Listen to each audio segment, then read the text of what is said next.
അസ്സലാമലൈക്കും. റിച്ചൂസ് വീട്ടിലേക്ക് എല്ലാവർക്കും സ്വാഗതം. അപ്പോൾ ഇന്ന് നമുക്ക് കുറച്ച് കാട പൊരിച്ചെടുത്താലോ. അപ്പോൾ കാട പൊരിക്കാനായിട്ട് ഞാനിവിടെ ഒരു 5 കാട വൃത്തിയാക്കി വെച്ചിട്ടുണ്ട്.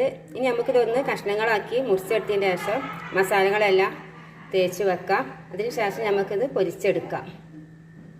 അപ്പോൾ അങ്ങനെ ഞാൻ ചെറിയ കഷ്ണങ്ങളാക്കിയിട്ട് മുറിച്ച് വെച്ചിട്ടുണ്ട്. ഇനി നമുക്കിതൊന്ന് കായം തേച്ച് വെക്കാം.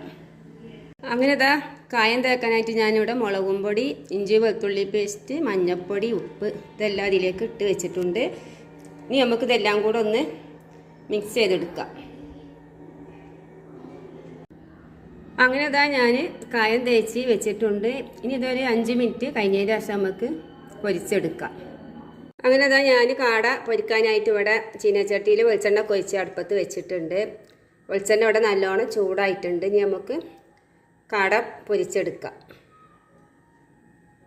അങ്ങനെ നമ്മുടെ കാട ഇവിടെ ആയിട്ടുണ്ട്. ഒന്നും കൂടെ അതിന് ശേഷം നമുക്കിത് ഒരു പാത്രത്തിലേക്ക് മാറ്റാം. അങ്ങനെ നമ്മുടെ കാട ഞാൻ പൊരിച്ചെടുത്തിട്ട് ഒരു പ്ലേറ്റിലേക്ക് മാറ്റി വെച്ചിട്ടുണ്ട്. അപ്പോൾ കാട കിട്ടുമ്പോൾ എല്ലാവരും ഇതുപോലൊക്കെ ഒന്ന് പൊരിച്ച് കഴിച്ച് നോക്കും. കാടക്ക് നല്ല ടേസ്റ്റ് അല്ലേ? ചിക്കനേക്കാളും ടേസ്റ്റാണല്ലോ കാടക്ക്.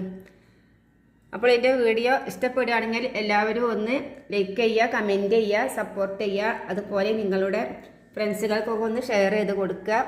അപ്പോൾ വീണ്ടും ഞാൻ ഇതുപോലത്തെ വീഡിയോയുമായിട്ട് വരുന്നതാണ് ഇൻഷാ അല്ലാഹ്.